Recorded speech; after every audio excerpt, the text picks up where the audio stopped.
হাতত সংঘটিত হৈছে এটা আজব ঘটনা জীৱিত ব্যক্তিক মৃত সজাই দখল কৰিলে সম্পত্তি নিত্যানন্দ বৰুৱাক মৃত সজাই সম্পত্তি দখল কৰিলে তিনিজন লোকে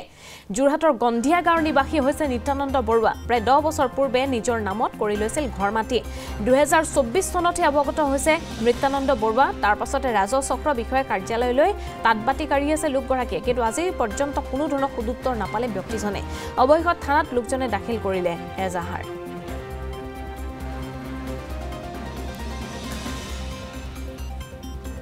এই ঘটনাটো মানে মই 2024 চনতে গম পাইছোঁ তাৰ আগত গম নাপাওঁ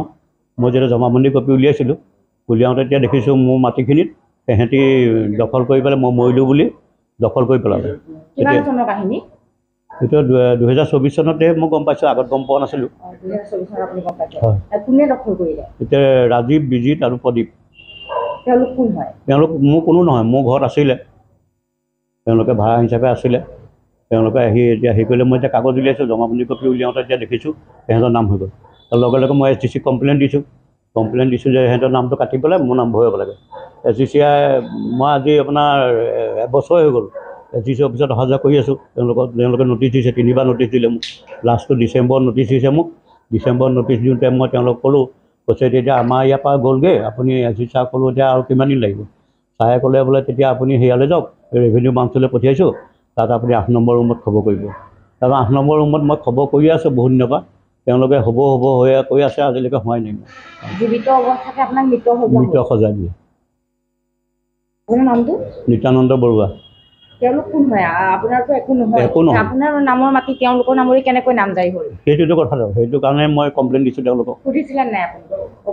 অফিচত সুধিলোঁ তেওঁলোকে এইটো এনকুৱাৰী কৰিম বুলি ক'লে তেওঁলোককো মাতিলে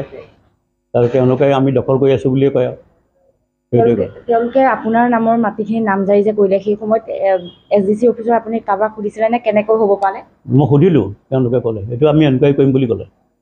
তেওঁলোকে তেনেকৈ আপোনাৰ নামটো এতিয়া তাত কেনেকৈ আছে এতিয়া মোৰ নামটো আছেই তাত সিহঁতৰ নামো আছে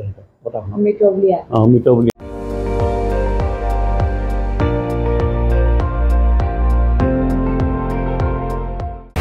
আপুনি চাই আছে ND24 সৰ্বশ্ৰেষ্ঠ নহয় সৰ্বোত্তমৰ দৌৰ